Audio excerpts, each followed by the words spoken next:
अस्सलामु अलैकुम। Welcome to my YouTube channel Ali Haider voice. तमाम अपडेट्स के लिए मेरे चैनल अली हैदर वॉइस को ज़रूर सब्सक्राइब करें और बेल नोटिफिकेशन भी ऑन कर दें ताकि आपको मिलती रहे हमारी तमाम वीडियो अपडेट्स। तो आइए सुनते हैं एक सच्ची और नाकाबिले फरामोश कहानी। आज का ये वाक़या जिन्नाती ताकतों के बारे में है, तो चलिए उन्हीं की ज़ुबानी सुनते हैं जिस पर ये बीती है। ये मुख्तसर सा वाक़या आज आपके सामने पेश है।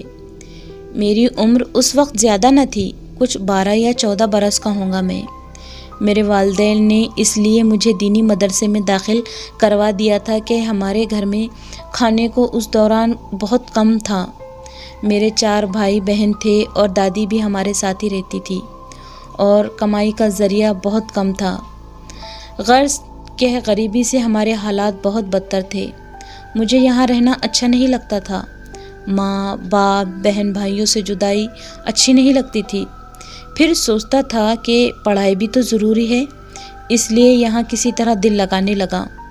ये जगह और ये मदरसा हमारे गांव से बहुत दूर फासले पर था। बड़ी अजीब सी जगह थी ये। तकरीबन 13 एकड़ की ज़मीन पर कब्रिस्तान आबाद था।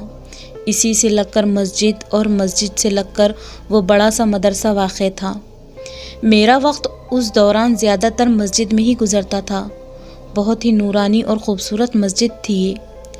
इस मस्जिद में 2 इमाम साहब थे, एक मुकामी रहने वाले थे और दूसरे बिहार के इमाम साहब थे। यहाँ के लोग और मदरसे के बच्चे सब इन्हें बिहार के मौलाना साहब बुलाते थे। इनका पढ़ाने का अंदाज़ कुछ ऐसा था कि बच्चे पहली बार में ही सबक ज़हन नशीन कर लेते थे। इनके रहते बहुत से बच्चे इस मस्जिद और इस मदरसे में पढ़ाई में बहुत आगे हो चुके थे।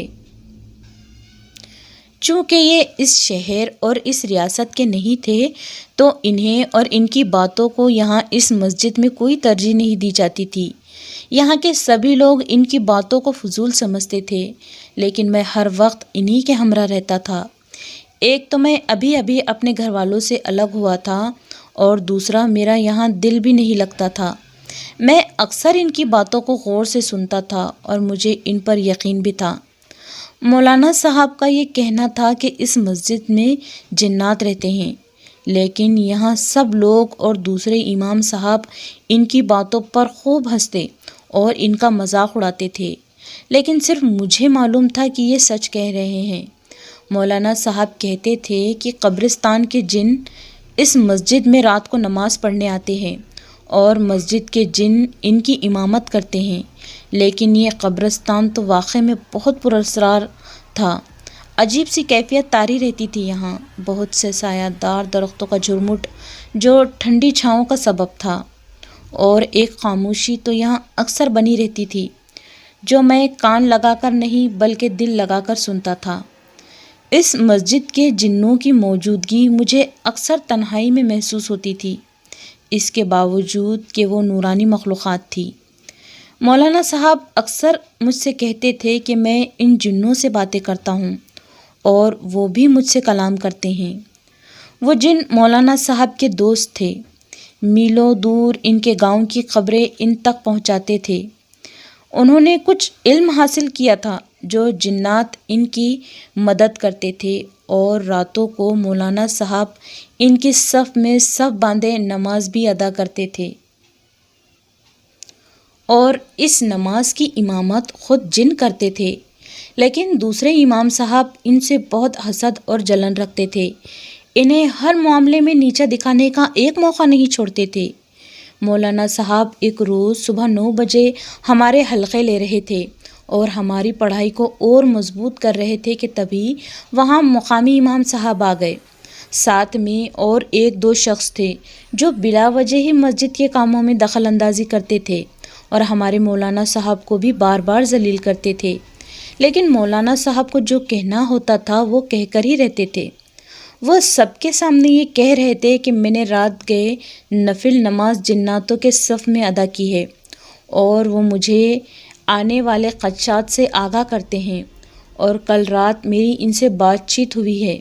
उन्होंने कहा कि तुम्हारे घर अल्लाह की रहमत आई है, तुम्हें अल्लाह ने बेटी जैसी रहमत और बरकत दी है।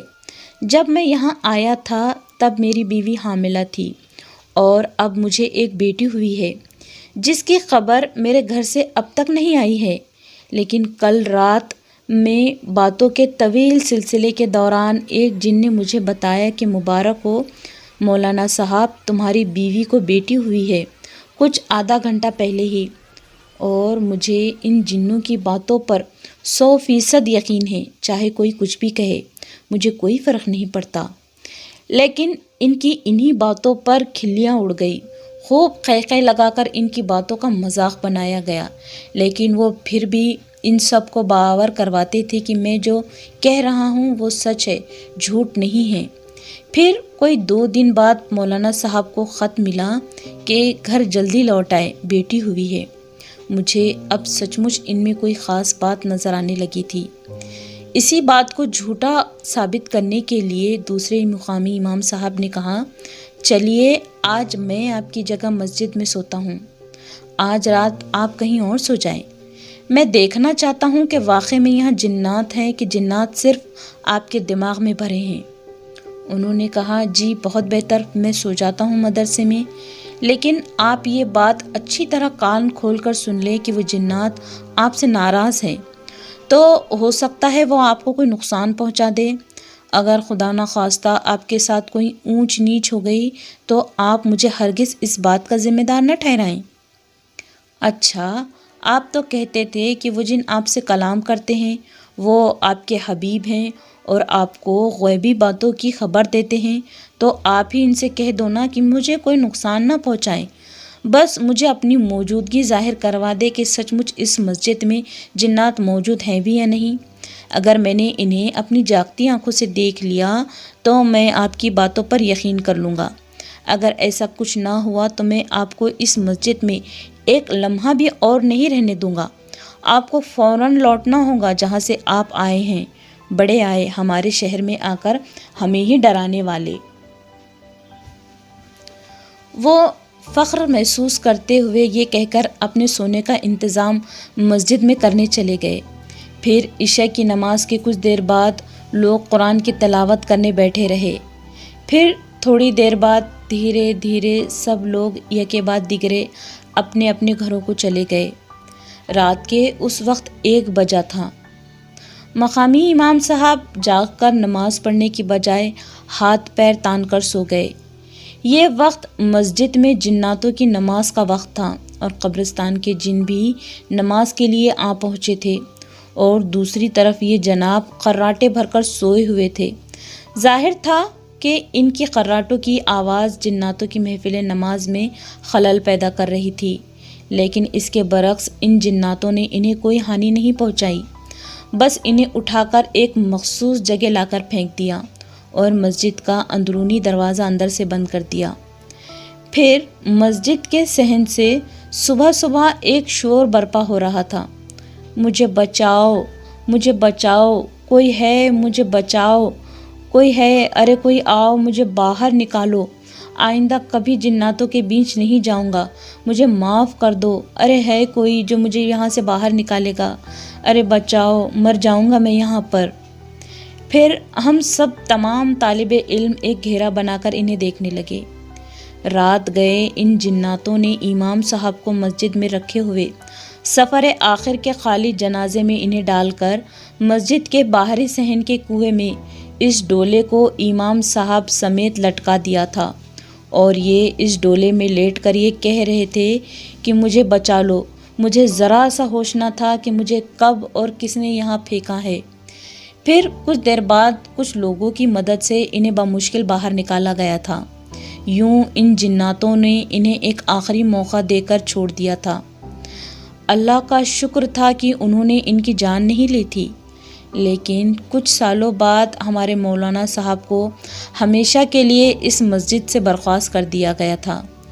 ان کے جانے کے بعد میں نے فوراً ہی اس مدرسے کو چھوڑ دیا اور پھر میں واپس کبھی نہ گیا اس طرف۔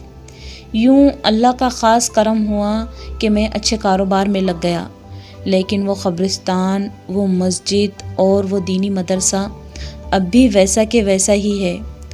اور مدرسے کے کچھ طالب علم کا یہ کہنا ہے کہ مسجد میں جنوں کی تعداد اب اور بڑھ گئی ہے۔ اگر آپ کو میری کہانی پسند آئے تو سبسکرائب کریں۔ اللہ حافظ۔